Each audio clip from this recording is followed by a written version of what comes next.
Oh, you sad old discarded creature.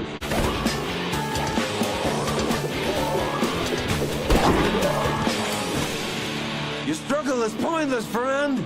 Everything is. It's Hannah and Pinocchio. We're here to talk about games.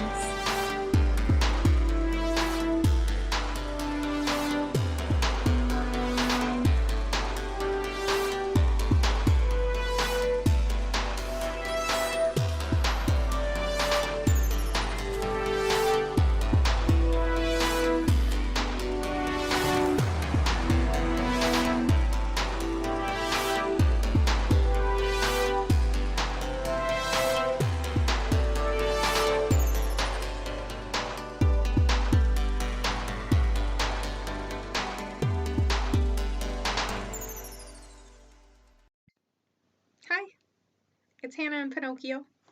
We're going to talk about some video games. Today's video is going to be called Video Games and Trauma Recovery, Episode 5. What is trauma?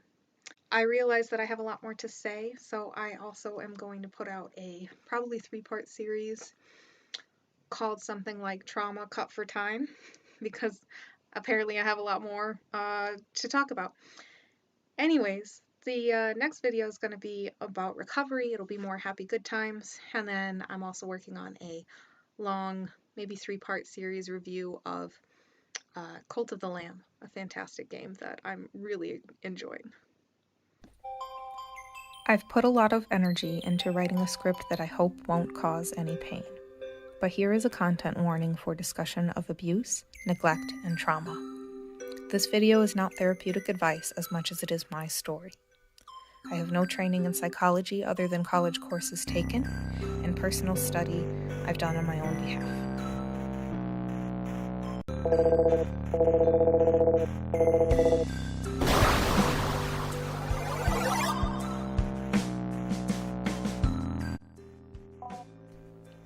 A lot will be kept somewhat vague for what I hope are obvious reasons.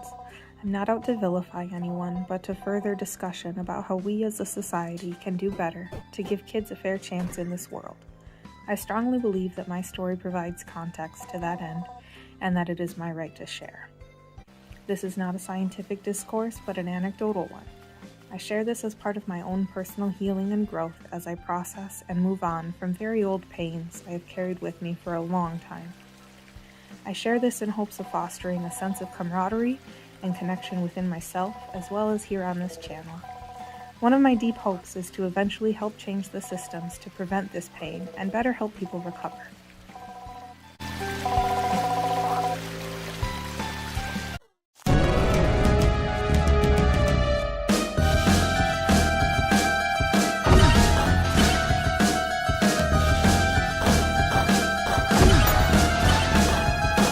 Why am I sharing this on a gaming channel?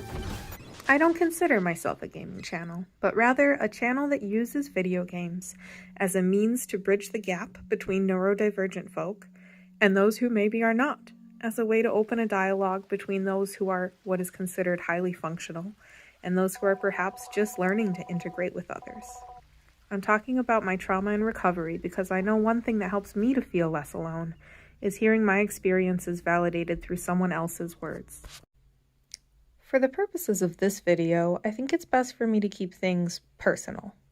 There's some inconsistency in the language used around the discussion of trauma that I kind of take issue with. Sometimes trauma is defined as the emotional response to a damaging event or experience. Other times it's defined as the event or experience itself. I only agree with the latter terminology. I think this is important for me to clarify so we understand each other as this discussion unfolds. Here are some examples of sentences using the different terminology. I believe that one holds an air of victim blaming and is less efficient, while one is more honest and empowers the victim to regain their autonomy. Trauma as the response. You experience a horrific event and as a result begin exhibiting signs of trauma such as disordered behavior. I dislike this because it feels as if the trauma is some sort of unfortunate side effect of an unnameable bad thing. It makes much more sense to me to say the unnameable bad things are the trauma, and the resulting difficulties are what make up PTSD. Trauma as the event. You experience a trauma in your life, and as a result, begin struggling with symptoms of PTSD, such as flashbacks. I can see how this might seem really nitpicky, but this has bothered me for years, and I'm only just now figuring out how to voice it by looking at the definitions of trauma and how they disagree with each other. So this just feels much more honest. Trauma is a thing that happened to you instead of the thing that you are. Trauma can't be the response and at the same time be the instigation of the response. I hope that makes sense. To clarify a bit more, here is my personal definition of trauma. Any event or experience which shakes your understanding of safety or security, an occurrence that puts your body and mind into a more primal state. A trigger is a reminder of the event or pain, and a trauma response is your behavior in reaction to it. I plan to go into 5 categories of trauma I'm currently struggling to recover from. They are educational, familial, physical, peer relationship, and religious. It's difficult to categorize these experiences, as there is a lot of overlap between, but for the sake of remaining organized and coherent today, that's how I'm breaking this up. I hope this makes it easier for you to avoid specific triggers if you need as well. I don't want to spread sorrow and pain with this video, but rather understanding, awareness, and camaraderie.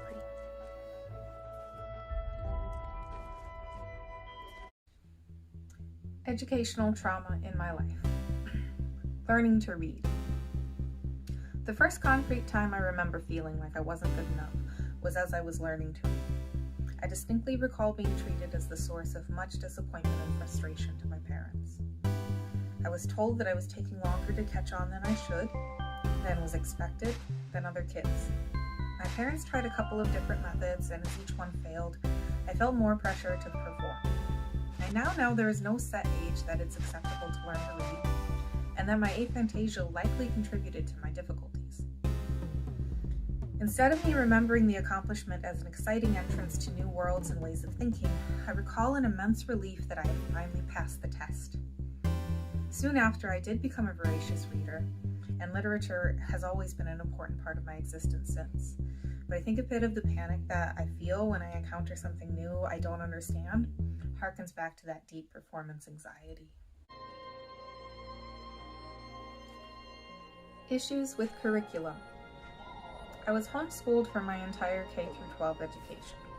What that looked like was vastly different at the start than at the end. In the beginning, my mother focused on very old books as the foundation for our learning. It's hard for me to describe these books. If I'm honest, it's hard for me to even think about them. I've been putting off this video because scripting it has been a very vulnerable experience that required a lot of energy and processing, personal work that is vague and challenging. As an adult recounting these events, I'm immediately struck by how inadequate the basis for my learning was, how removed from normalcy. My mother seemed to romanticize the idea of old-fashioned, one-room schoolhouses. She had amassed a collection of antique books, some of which she had chosen to recover in various floral wallpapers. These were the most very basic of readers, such as the Dick and James series. I also remember Hooked on Phonics and Pace Christian workbooks. Sometime around the time I should have been starting 2nd grade, my mom had a stroke. It was a really impactful event for the whole family, obviously. Among many medical and logistical discussions, there was conversation about whether or not we could continue with homeschooling. We weren't yet sure how Mom's recovery would go, and she was having weakness and memory gapping. It was decided that we would make the switch to a more rigid curriculum to take lesson planning stress off of Mom. We purchased Abeka books, a set of extensive and expensive homeschooling plans from Pensacola Christian Academy. It's fuzzy for me to remember the justification at the time, but I was started at 1st grade instead of 2nd grade. This could have been due to the lackluster structure of the beginning of my education, but on the other hand, it instilled in me a further feeling of inadequacy, the idea that there's something wrong with me, that maybe I was stupid. Once we were on board with ABECA, our lives in education had at least the semblance of structure. Mom spent ages going through our books to make up assignment cards to keep us on track. She made these little index cards with check boxes telling us how much to read and when to do which quizzes from which workbook. Those cards. How do I describe the impact that those cards had on our family?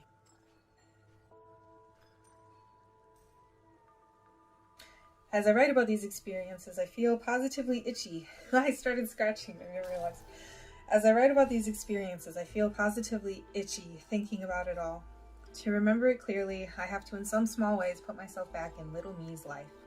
And it was so uncomfortable to be there in the first place.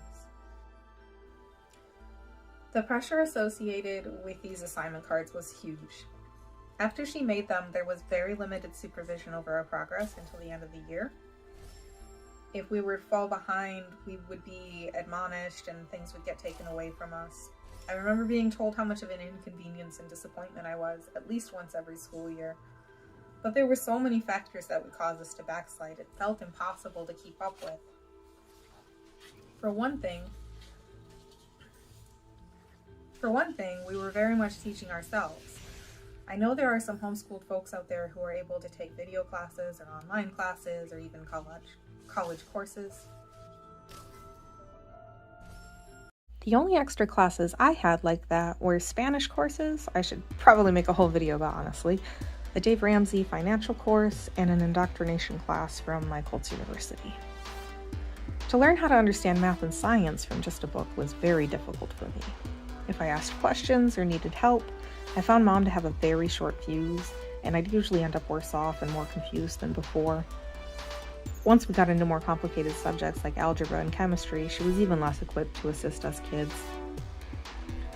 My mom did work while I was growing up, but not in a very traditional way. Mormon moms are known for their side hustles, and I remember a few. Looking at you, pampered chef. But the biggest one for her was real estate. We would buy houses, fix them up, and sell them on land contract or as rent-to-own properties. Homeschooling us meant that she could use us for labor, while pretending our education could just come along with us.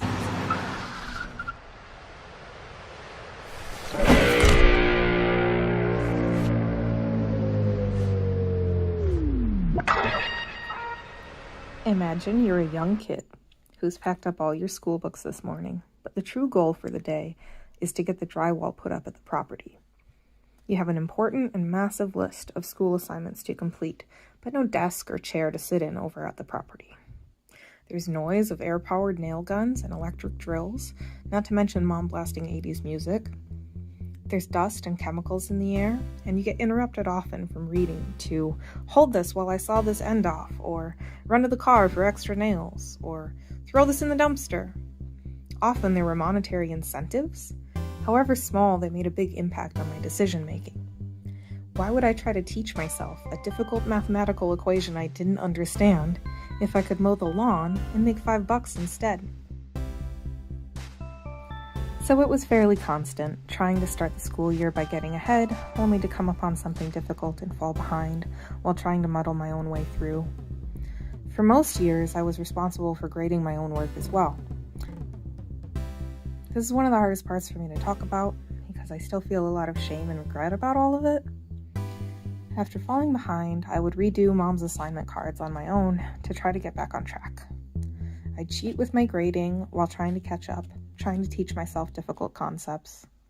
I gave myself B's and told myself I would go back and retake the quizzes later once I better understood.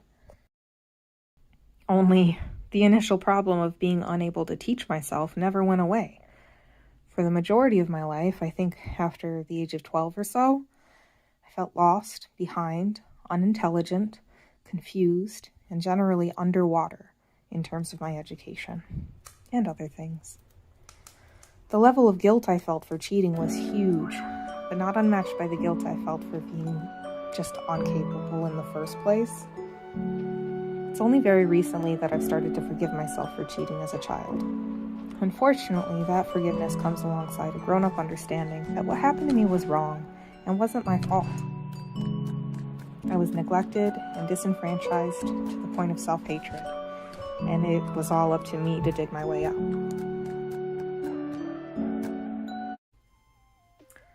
Questions are punished or mocked. This one overlaps a little bit with religious trauma, but it's still here in educational trauma. Most of my childhood revolved around going to church, spending time outside or at Grandma and Grandpa's house, and teaching myself school. There were also books. I spent loads of time at the local library whenever I could for however long I could, really. The thing about books is they can help you be curious, develop thoughts and feelings and ideas about things. You get wondrous about the world. And finally, you start to ask questions. I learned pretty quickly that questions were unwelcome and would often be punished in one way or another. A couple examples that always stick with me have to do with my concern for the earth. As a member of my church, I was supposed to believe that God had the earth and everything else in check. No need to worry about global warming or eating all the fish because he would provide. But there was this tricky contradiction where I had also been told man was appointed as stewards of the earth. I remember being very confused when learning how many things were made out of trees, but I never seemed to see enough around for that to compute. When I asked my dad about it, where we were planting all the trees to replace the ones we were using up, I remember feeling made fun of, thought of as stupid. God would handle it, and I was clearly wrong for worrying about it in the first place. A bit later, I made a cute little coloring book about cleaning up the woods and taking care of things so birds could have a nice life and such. My dad called me a tree hugger. I loved the time I got to spend in the woods, but now I felt like there was something wrong with that.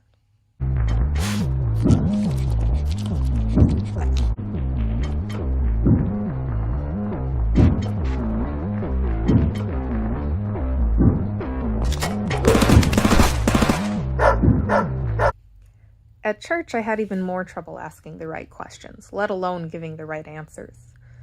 It always felt like I was being interrogated, and the wrong answer meant further interrogation and judgment. But when I asked a question, things got turned back around on me. I couldn't get answers, and was made to feel wrong for asking the questions in the first place. There's a lot of examples I could give, but a lot of them are very contextual to the cult I grew up in. A simple one I can offer is asking what the word concubine meant. Here I was, being forced to read these religious texts filled with strange sexual and violent stories, but to ask what the words inside them meant could get me in trouble. I soon learned to ask questions only of God if I could help it. He never answered either, though. Entering the workforce. The cult I was raised in had a pretty heavy focus on monetary needs.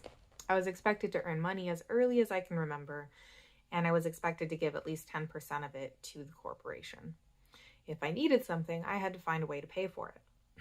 I had a meager allowance, which was divided up between savings and church as well. Thinking about it now is really weird.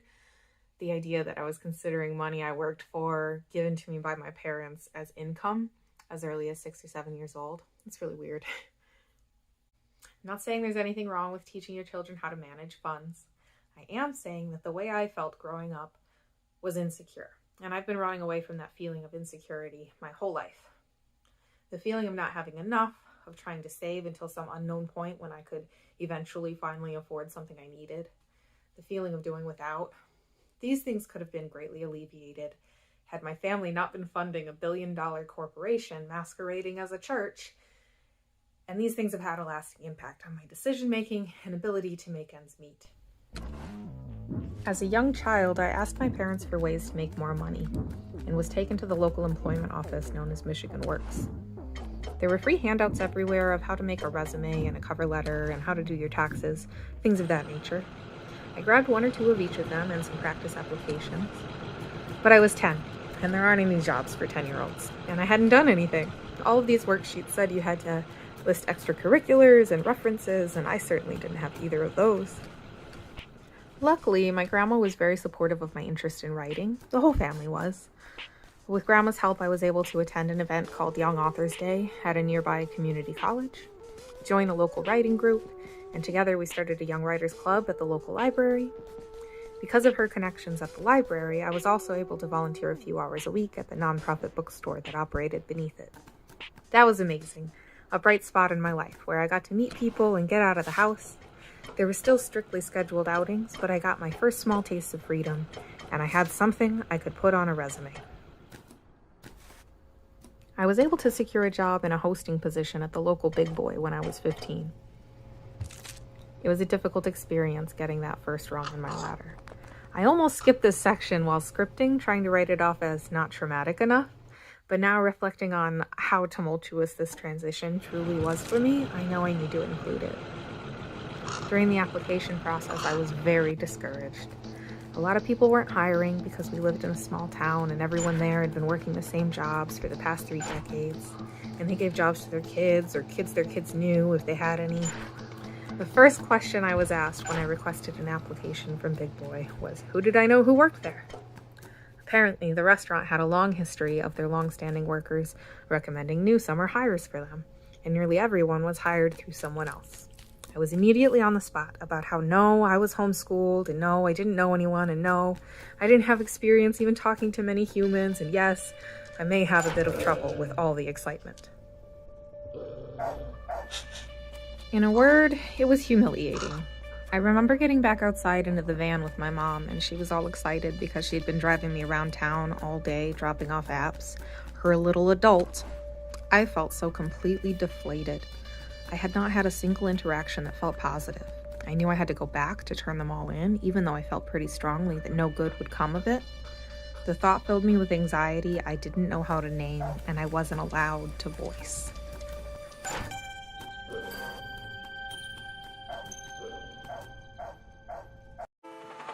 And I was like, what? When the mind stopped practicing the ukulele. I did turn in the applications, and I did get the job at Big Boy. I later learned that their yearly turnover was also just factored into their business plan. It was a way of life and literally wouldn't matter if they took a chance on me and I only lasted a year or less. At the time, I felt so beyond grateful to be given any opportunity to get out of the house that I didn't notice. I'm trying to say that I felt from day one like I didn't belong and also like I was indebted to my new employer. During new hire orientation, I was thrown my first curveball in the process. I had not been told that anyone else would be there. Showing up, I was directed to sit at a booth where there were other people already sitting. I was asked if I wanted a drink, which I refused. For you, my friend, dark, devouring despair, served ice cold.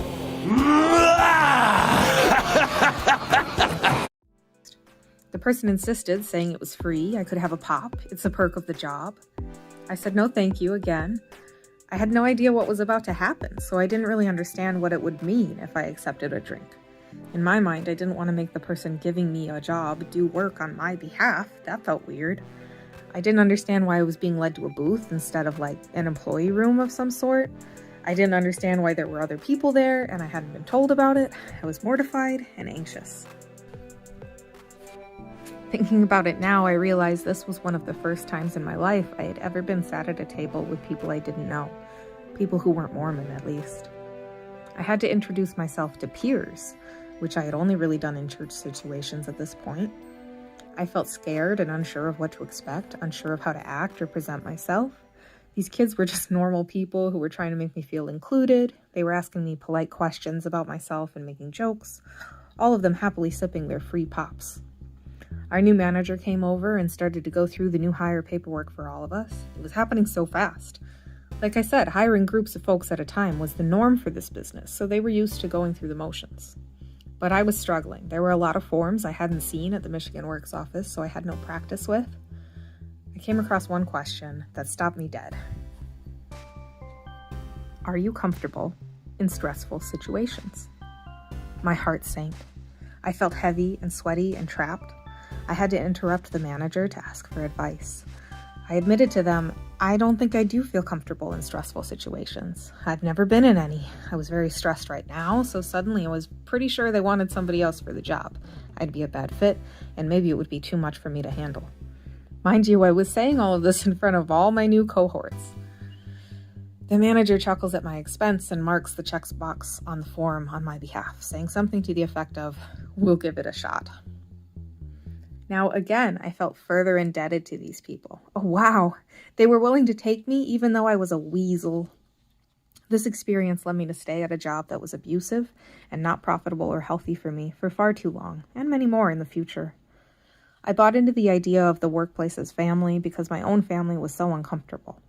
Here I was able to talk to people and they would spend time with me, even though I was weird and different. They would answer my questions, and even more, sometimes they would ask me some. I know now that I was often the butt of the joke at that first workplace. They took advantage of my naive nature and innocence for their own entertainment at several points. But all things considered, at the time, I thought of them as family, and it was nice to have a change of scenery. Yeah! Needs my aid? The mind stopped challenging itself. I've been forgotten. I cannot blame you for feeling so rotten. Driver's education. At last, I was old enough and had saved enough money to pay for driver's training. I had an immense amount of fear throughout the whole process. It was incredibly difficult to get time with my parents for practice, so I felt pretty unprepared. I wanted to understand how cars themselves worked, but when I asked questions about what was happening, when I pushed the gas pedal versus the brake pedal, I was basically treated like I was stupid. But I was just trying to truly understand this new activity that I'd be doing on a regular basis. College preparations. When it came time to apply for colleges, the feeling I had the most was dread. I knew I was undereducated and underinformed, but had no resources with which to combat that. I signed myself up for the ACT test being held at the local high school, and went through months of prep work doing practice tests online. That process was excruciating. I didn't know it at the time, but I was experiencing pretty bad panic attacks through the whole thing. My big sister was away at college herself, Church University in Utah, so was unable to offer much help or advice. I'm very curious about both of my sister's experiences, but they're not my own. I only mention it here to point out that she had also muddled her way through this mess, but wasn't available as a resource, and I imagine was guessing her own way through next level stuff at the time. My parents were just remarkably uninvolved. I think the way we'd been raised as little adults who took care of themselves made it seem like it wasn't their responsibility to help. When I took the ACT test for the first time, I had a pretty bad experience. I got a good score, but only because my reading skills were so advanced by that time. I scored below college-ready standards on both math and science. I tried to explain to my folks that I needed to take an actual science or math class because there was chemistry and algebra on there that I'd never even seen before in our books. They insisted that because I always got A's and B's on our ABECA curriculum, I must be fine. I continued to study and took the test again with only improvement in the areas in which I was already proficient. Keep in mind I had to work to pay for the tests, take off time from work to take the tests, purchase a fancy calculator I didn't know how to use, and battle anxiety and depression untreated the whole time too. I was spending any time I could at the library to use their internet and apply for scholarships and school aid. I wrote essay after essay after essay and got no funds. I wasn't eligible for any of the basic grants that kids in my area could get simply for going to Michigan schools or being part of the community, being in band, having an extracurricular, taking an honors class, etc. Come to find out, I'd never learned how to properly execute a research paper. Still haven't really, which likely contributed to my essays going straight to the bottom of the pile no matter how hard I tried. I just didn't measure up to kids who had been the head of clubs and leading teams and broadening their horizons their whole life. Oh, you sad old discarded creature. This video is turning into a bit of a monster, so I'm going to close out briefly talking about college, and that's going to finish out the educational trauma portion of this discussion. So come back tomorrow. This is just too long, so I'm going to stop here. Community college round 1. I never did get any scholarships or grants, and my parents made too much money for me to qualify for any federal aid. Again, they were remarkably uninvolved, giving me $25 or $50 for school books, pretending I'd be able to get all I needed with that. I had saved about $8,000 by this time, an impressive feat to think about, so I was finally able to move into a dumpy little duplex with my partner at the time and start taking classes.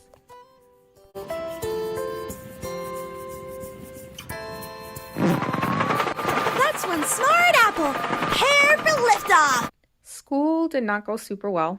I wasn't familiar with the idea of semester learning or homework in addition to credit hours, so I signed myself up for far too many classes for a freshman who had no idea what they were doing and was working 2 jobs outside of town. I got a math tutor, but he wasn't very helpful because I needed foundational things, and he had no way of really understanding that. I failed math and took it again, scraping by. I put off science out of fear and lack of confidence. I didn't make any friends. I still felt on the outside, at the butt of the joke, on the verge of giving up constantly, because I rarely knew what was being asked of me. I did like psychology, and the school books were so much better than the ones I was used to. But I didn't have time to properly digest everything, and I was working so hard I had to sleep in my car during the rare pockets of unscheduled time.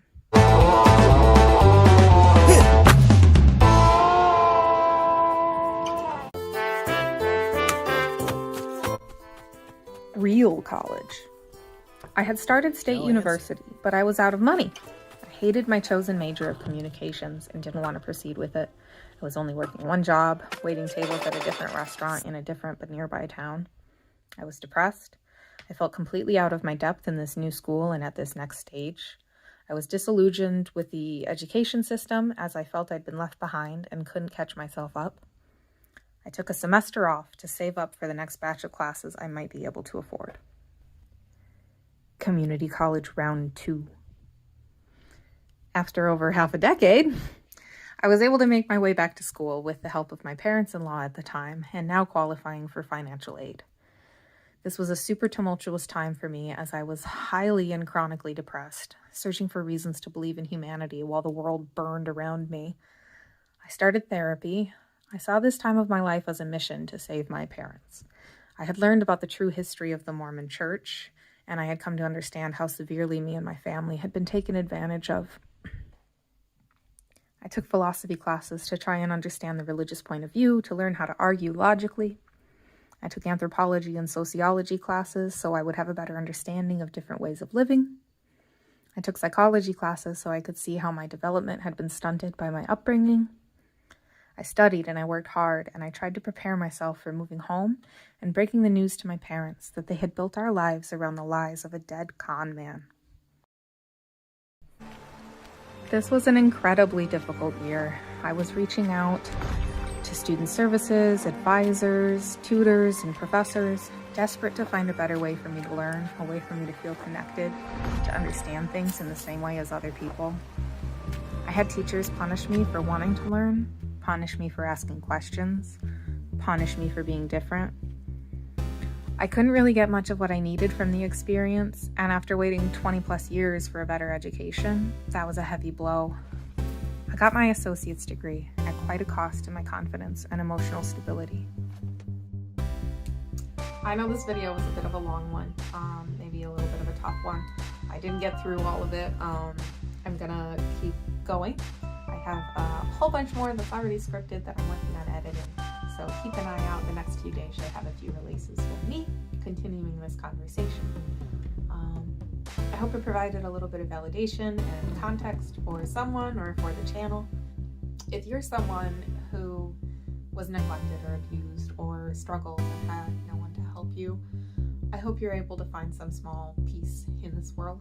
Drenched in sweat and with a scream, you wake up from my fever dream. Your blood is boiling, your headache split. You lose your lunch and smell like something nasty.